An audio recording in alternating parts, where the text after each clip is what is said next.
इज्जत वेख किसे दी ना सड़िया कर, इज्जत वेख किसे दी ना सड़िया कर, ना ठंडे होके भरिया कर, ना वेखी कम शरीकां दे, सुख मिलदे जे नाल नसीबां दे, सुख मिलदे जे नाल नसीबां दे,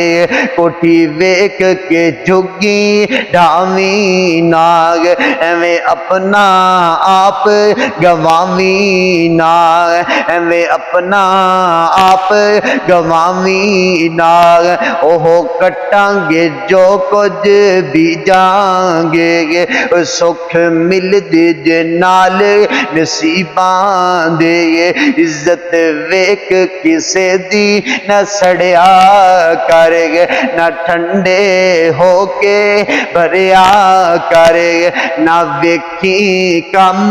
शरीकां दे, सुख मिलदे जे नाल नसीबां दे।